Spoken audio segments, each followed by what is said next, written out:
Welcome to the day 16 of our crash course. This is our ABM one-liner with MCQs, day number 18.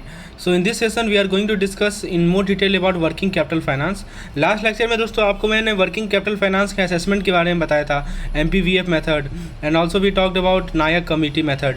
So in this lecture we will see some more guidelines on the working capital finance. तो सबसे पहला point है कि Reserve Bank of India rules provide करती है बैंकों को कि वो पैसा लैंड करे. अब देखिए आईटी के पर्सपेक्टिव में मैं आपको बता रहा हूँ कि जो आईटी और सॉफ्टवेयर इंडस्ट्री है उसे जो पैसा बैंकों के द्वारा दिया जाता है उसका गाइडलाइंस आरबीआई सेट करती है. ठीक है, तो खासकर आईटी और सॉफ्टवेयर इंडस्ट्री को डे टू डे ऑपरेशन के लिए पैसा दिया जाता है. तो देखिए किसके लिए क्राइटेरिया क्या है वर्किंग कैपिटल लिमिट का. तो बैंक डिसाइड करती है कि कितना पैसा हम बोरो करें फॉर इट्स एवरीडे. हम नहीं, बैंक ये डिसाइड करती है कि कितना पैसा बिजनेस बोरो करेगी अपने एवरीडे नीड क्या, बेस्ड ऑन कुछ फैक्टर्स होते हैं, जैसे ऑनर का ट्रैक रिकॉर्ड कैसा है, ग्रुप एफिलिएशन कैसा है, मैनेजमेंट टीम कैसी है, एक्सपीरियंस और इंफ्रास्ट्रक्चर कैसा है. जैसे मान लीजिए कि कोई छोटे से बोरोवर हैं, स्मॉल बोरोवर हैं, तो उनका असेसमेंट ये हो सकता है कि उनके एक्सपेक्टेड सेल का 20%. मान लीजिए अब स्मॉल बोरोवर कैसे समझिएगा, मान लीजिए कि जिनका लिमिट ही है 2 करोड़ तक का, तो उनका जो असेसमेंट होता है वो प्रोजेक्टेड टर्नओवर का 20% पे होता है, राइट. एंड जो बड़े बड़े बोरोवर होते हैं उनका मंथली बजट होता है, वो कैश बजट सिस्टम को फॉलो करते हैं, मंथली कैश बजट सिस्टम को. तो ये समझ में आया कि क्राइटेरिया के लिए बहुत सिंपल सा चीज़ है. 2 करोड़ से कम का लिमिट वाले जो हमारे बिजनेसेस होते हैं, जिसको हम लोग स्मॉल बिजनेस के कैटेगरी में डालते हैं, उनका असेसमेंट प्रोजेक्टेड टर्नओवर का 20% पे होता है. जबकि बड़े बड़े बोरोवर का जो है इन्वेस्टमेंट, ये असेसमेंट जो होता है वो कैश बजट मेथड के माध्यम से होता है.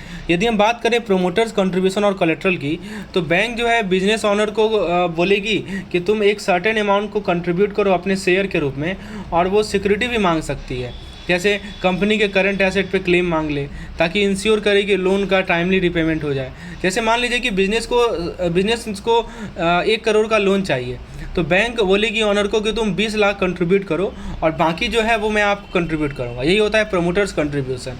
नेक्स्ट है इंटरेस्ट रेट. जो भी बिजनेस मनी बोरो कर रही है वो इंटरेस्ट पे करेगी, और इसका जो रेट होता है ना वो स्टैंडर्ड रेट होता है जो कि आरबीआई सेट करती है.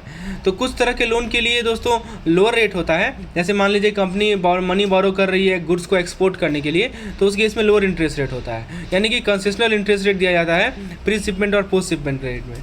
अब बात है फॉलोअप एंड मॉनिटरिंग की. तो इसमें बताया जा रहा है कि बैंक ट्रैक रखेगी कि कैसे बिजनेस कर रही है. बैंक ने तो पैसा दे दिया, उसके बाद कैसे वो कर रही है, बिजनेस कैसे चल रहा है, वो रेगुलर अपडेट मांगेगी, जैसे quarterly report company cash flow का. तो यदि लोन को नहीं दिया गया था इनिशियल प्लान के बेसिस पे, तो बैंक एक रिपोर्टिंग सिस्टम को सेटअप करेगी ताकि ये समझ सके क्यों ऐसा. जरा बात करें बिल रिसेबल और बिल फाइनेंस की. आप बिल रिसेबल समझते हैं ना, जब कोई बिजनेस किसी सामान को उधार पे बेचती है, तो जो पैसा वो उनको मिलने वाला होता है उसे उनका एसेट माना जाता है. ये सिंपल सा चीज़ है, आपको पता है.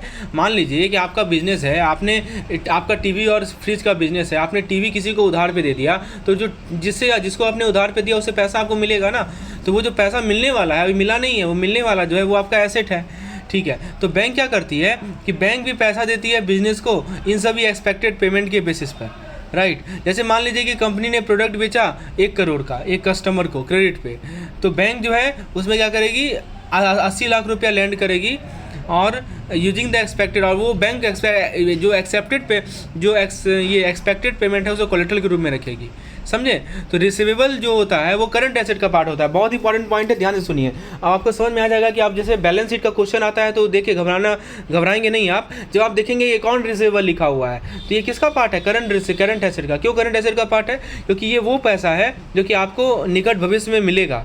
और यदि हम बात करें कि बैंक जो है फाइनेंस प्रोवाइड करती है इनवॉइस के बेसिस पे, जो कि रिपेन करेगा अमाउंट रिसीवेबल को, बुक डेट और सन्ड्री डेटर और बुक डेट भी समझ गए आप. चलिए दोस्तों, ऑल दिस जो भी आपको मैं कंटेंट प्रोवाइड कर रहा हूँ सभी मैक्रेन बुक से लिया गया है. So if you have covered all the 16 videos which I have already provided, which is related to module C and D, so module B and C, sorry. So this will help you in your upcoming examination. So now first question is, कौन guidelines provide करता है working capital finance का information technology और software industry को. तो obviously RBI provide करती है. Next question है कि बैंक कौन से फैक्टर को कंसीडर करती है वर्किंग कैपिटल को एसेस करने के लिए, जिसमें प्रोमोटर ट्रैक रिकॉर्ड इंफ्रास्ट्रक्चर सब आता है. तो इसमें दोस्तों promoter track record, group affiliation, infrastructure, ये सभी आते हैं आईटी वाले केस में. नेक्स्ट है दोस्तों कि बैंक स्टूपुलेट कितना कितना मार्जिन के रूप में स्टूपुलेट करती है जब वर्किंग कैपिटल फाइनेंस प्रोवाइड करे, तो मंथली तो वो प्रमोटर का कंट्रीब्यूशन होता है, that is stipulated as margin. Next question है कि क्या इंटरेस्ट रेट प्रिस्क्राइब किया जाता है बोरोवर के जनरल कैटेगरी के लिए वर्किंग कैपिटल फाइनेंस में, तो कंसेशनल फिक्स इंटरेस्ट रेट, तो फिक्स इंटरेस्ट रेट प्रिस्क्राइब किया जाता है for the general category of borrower in working capital finance.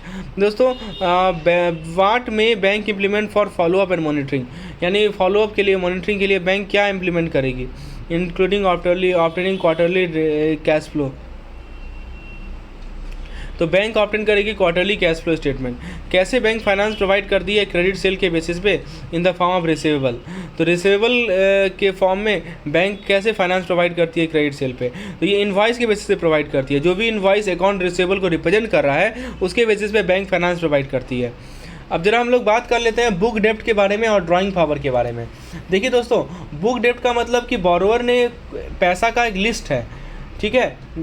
देखिए बोरोवर से जिसने जिसने उधार लिया उसका उसने लिस्ट तैयार किया और ये लिस्ट किसे दे दिया, बैंक को दे दिया, इसे ही कहा जाता है बुक डेप्ट। बुक डेप्ट समझ में आया कि जैसे मान लीजिए कि आपका एक बिजनेस है, आपका टीवी फ्रिज का बिजनेस है, आपसे 10 आदमी ने उधार लिया, तो आपने एक लिस्ट तैयार किया कि इसका उधार है, इसका उधार है, तो जिसका जिसका आपका डेप्ट है उसका आपने लिस्ट तैयार किया और आपने बैंक को दे दिया, इसे ही कहा जाता है बुक डेप्ट, ठीक है। तो बैंक फिगर आउट करती है कि मैक्सिमम अमाउंट जो बोरोवर विड्रॉ कर सकता है, यानी ड्राइंग पावर जिसे कहते हैं, ठीक है। तो एक सर्टेन परसेंटेज को माइनस करके बैंक डिसाइड करती है कि हाँ इसका बैंक इस पार्टिकुलर बोरोवर का जो ड्राइंग पावर है वो इतना होगा, समझे। तो सबसे पहले तो बुक डेप्ट चाहिए उसके लिए कि हाँ इस पर्सन ने इतना उधार लिया, इस पर्सन ने इतना उधार लिया, और फिर उसमें से आप क्या करेंगे कि margin, bank margin certain margin लेती है, उसको सब्ट्रैक्ट करके ड्राइंग पावर कैलकुलेट करती है। Please remember, very important from examination point of view, इसमें दोस्तों न्यूमेरिकल क्वेश्चन भी आता है and the numerical question have been covered in our MCQs portion. मैंने एमसीक्यूज पोर्शन में इस पर न्यूमेरिकल करवा रखा है। नेक्स्ट कंसेप्ट है कि बिल ऑफ एक्सचेंज के थ्रू सेल, तो बिजनेस क्या कभी कभी क्या करती है कि गुड्स को क्रेडिट पे बेचती है और बिल जनरेट करती है जो कि उसके कस्टमर बाद में पे करेंगे, राइट। तो ये जो बैंक है इन सभी बिल को खरीदते हैं और बिजनेस को तुरंत कैश दे देते हैं और लीगल प्रोटेक्शन भी मिलता है यदि कस्टमर पे नहीं करे, तो यही कहा जाता है sales through bill of exchange. Next है प्रोसेसिंग डिमांड बिल। अब देखिए क्या है, यदि बैंक मान लीजिए क्रेडिट प्रोवाइड ना करे तो एक बिल तो क्रिएट होगा ना, और बैंक पैसा कलेक्ट करेगी बिजनेस के बिहाफ में। यदि बैंक बिल को बाई कर ले तो बिजनेस को तुरंत कैश मिल जाता है। नेक्स्ट करें प्रोसेसिंग डिमांड बिल।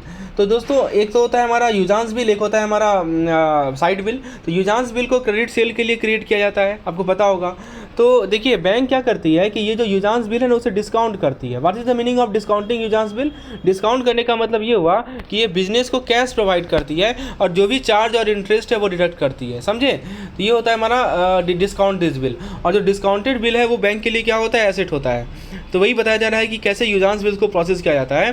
तो usance bill are drawn for credit sale accepted by the purchaser and shown as bill receivable in the account. तो यूजांस बिल को क्रिएट किया जाता है क्रेडिट सेल के लिए, बैंक डिस्काउंट करती है इन बिल को, मतलब ये कैश प्रोवाइड करती है बिजनेस को और चार्ज और इंटरेस्ट डिडक्ट करती है। और डिस्काउंटेड बिल बैंक के लिए क्या होता है, एसेट होता है, इसीलिए ये बिल रिसीवेबल के रूप में शो किया जाता है, प्रोसेसिंग यूजांस बिल, ठीक है। नेक्स्ट है term use in bill finance. तो सबसे पहले परचेज तब होता है जब बैंक डिमांड बिल खर्चे। देखिए ये जो बिल फाइनेंस है ना उसमें कुछ टर्म यूज किया जाता है। आप बोलेगा परचेज, तो क्या परचेज? तो परचेज तब होता है जब बैंक जो है डिमांड बिल को खरीदती है। नेक्स्ट है डिस्काउंट। डिस्काउंट तब होता है जब बैंक यूजांस बिल को खरीदती है। और नेगोशिएशन, नेगोशिएशन तब होता है जब वो लेटर ऑफ क्रेडिट के अंदर बिल को डिस्कस करते। तो तीन चीज़ याद रखिएगा, परचेज, डिस्काउंट और नेगोशिएशन। मैं फिर से रिपीट कर दूँ, एक तो मैंने आपको डिमांड बिल बताया। डिमांड बिल को कैसे प्रोसेस करेगी बैंक? तो डिमांड बिल को प्रोसेस करेगी बैंक, बैंक पैसा कलेक्ट करती है बिजनेस के बिहाफ में, और यदि बैंक बिल को खरीदेगी तो बिजनेस को इमीडिएट कैश मिल जाता है। यूजांस बिल को कैसे प्रोसेस करेगी? देखिए डिमांड बिल और यूजांस बिल में अंदर समझ में आता है ना। डिमांड बिल मतलब कि साइड बिल हो गया आपका, जिस बिल को तुरंत प्रेजेंट करने के बाद आपको पैसा मिल जाएगा, वही होता है हमारा डिमांड बिल। लेकिन यदि यूजांस बिल की बात करें तो इसको क्रेडिट सेल के लिए क्रिएट किया जाता है कि अभी तो हम पैसा नहीं देंगे, हम बाद में पैसा देंगे। बोरोवर जो जिसने उधार लिया है वो बोलता है कि अभी तो मुझे सामान दे दो, बाद में मैं पैसा दे दूंगा। तो फ्रेंड्स बैंक क्या करती है, इस बिल को डिस्काउंट करती है। डिस्काउंटिंग का कंसेप्ट हमारे डिमांड बिल में नहीं आता है क्योंकि वहाँ पे पेमेंट तुरंत मिल जाता है। लेकिन यहाँ पे जो यूजांस बिल होता है उसमें डिस्काउंटिंग का कंसेप्ट आता है, बैंक कुछ कमीशन भी खाती है, समझे। तो ये डिस्काउंट बिल जो होता है वो एसेट होता है बैंक के लिए, याद रखिएगा। और कौन कौन सा टर्म्स यूज किया जाता है बिल फाइनेंस में? पहला होता है purchase for demand bill, discount for usance bill, ठीक है, और नेगोशिएशन होता है bill under letter of credit. अब यदि हम बात करें अकाउंटिंग ट्रीटमेंट की, तो यदि कोई बैंक खरीदती है या बिल को डिस्काउंट करती है तो amount is not shown in the business accounting book. तो बैंक ने मान लीजिए कि किसी बिल को खरीदा या डिस्काउंट करवाया, तो जो भी अमाउंट है उसे बिजनेस के अकाउंटिंग बुक में आउटस्टैंडिंग के रूप में नहीं शो किया जाएगा। लेकिन दोस्तों जब वर्किंग कैपिटल फाइनेंस को एसेस किया जाए तो बैंक इन सभी बिल को अपने ओवरऑल फाइनेंशियल पिक्चर में कंसिडर करती है। नेक्स्ट है हमारा आरबीआई का गाइडलाइन क्या कहता है बिल डिस्काउंटिंग में। तो reserve Bank of India recommend करती है कि बैंक डिसाइड करे कितना पैसा एक बिजनेस बोरो कर सकता है और कितना वो बिल को डिस्काउंट कर सकती है। इसमें बैंक को केयरफुली एसेस करना है कि बिजनेस का कितना क्रेडिट वर्दिनेस है। बैंक के पास एक क्लियर पॉलिसी हो बिल डिस्काउंटिंग का, जो कि इसके बोर्ड ऑफ डायरेक्टर के द्वारा अप्रूव किया गया हो। जैसे मान लीजिए कि बैंक ने डिसाइड किया कि बिजनेस जो है एक लिमिट तक बोरो कर सकते हैं और वो लिमिट उसके क्रेडिट वर्दिनेस पे डिपेंड करेगा और उसके बाद कोई डिस्काउंटिंग नहीं होगा, तो bank board of director approve करेंगे इस पॉलिसी को। Friends, if you want such type of content for all the subjects, we have CIB crash course exclusively for you and also we are offering 50% discount which is valid for today only. So enrol in this particular course and get each and every concept clear using our videos. आप एक एक concept को clear कीजिए हमारे videos के माध्यम से। PDF videos, mock test, all the things are included in this particular crash course. For more detail you can just WhatsApp me on the number shown on the screen or you can install our app link is provided in the description section। दोस्तों सवाल है कि bank कैसे drawing power calculate करती है, तो मैंने बताया कि बुक डेप्थ में से मार्जिन को घटाकर। नेक्स्ट क्वेश्चन है कि क्या लीगल प्रोटेक्शन बैंक को दिया जाता है यदि डिफ़ॉल्ट हो जाए, जब वो बिल को ड्रॉ करे, परचेज करे which is based on credit, तो इसका आंसर है लीगल प्रोटेक्शन है। नेक्स्ट क्वेश्चन है कि क्या होता है यदि डिमांड बिल को ड्रॉ किया गया, उसे बैंक को दिया गया कलेक्शन के लिए और परचेज के लिए और नो क्रेडिट इज़ प्रोवाइडेड। तो डिमांड बिल को क्या होता है कि डिमांड बिल ड्रॉ कर लिया, बैंक को दे दिया कलेक्शन और परचेज के लिए और कोई क्रेडिट नहीं हुआ, तो credit is not provided. Next है दोस्तों कि कैसे बैंक जो है फाइनेंस प्रोवाइड करती है सेलर को डिस्काउंटिंग करने के बाद। तो डिस्काउंटिंग करने के बाद ऑब्वियस सी बात है बैंक अपना इंटरेस्ट और बैंक अपना चार्जेज जो है वो डिडक्ट करेगी, ठीक है। तो ये ध्यान रखना है आपको। नेक्स्ट है दोस्तों कि कौन सा टर्म यूज़ करते हैं यूजांस बिल के लिए जब वो अंदर लेटर ऑफ क्रेडिट तो नेगोशिएशन। याद रखिएगा, यूजांस बिल में लेटर ऑफ क्रेडिट वाला केस आएगा तो नेगोशिएशन वर्ड यूज होगा, डिमांड बिल में परचेज वर्ड यूज होगा, यूजांस बिल में हमारा डिस्काउंटिंग यूज होता है। तो ये तीनों वर्ड कॉमन है, याद रखिएगा। नेक्स्ट है दोस्तों कैसे आउटस्टैंडिंग बिल अमाउंट को ट्रीट किया जाता है सेलर के अकाउंटिंग बुक में, तो उसको हम लोग रिप्रेजेंट ही नहीं करते हैं बुक में, ठीक है। और आरबीआई का गाइडलाइन क्या है, बैंक कब सैंक्शन करे वर्किंग कैपिटल लिमिट और बिल लिमिट, तो वो प्रॉपर क्रेडिट अप्रेजल के बाद सैंक्शन करे। दोस्तों बाकी के जो कंटेंट है regarding board approval procedure, use of technology, LC and bill financing, all this content will be provide to the paid member who have enrolled in our CIB crash course program. So if you want to access all this content, you just enroll in this course. For more detail you can just WhatsApp me on the number shown on the screen. Thank you.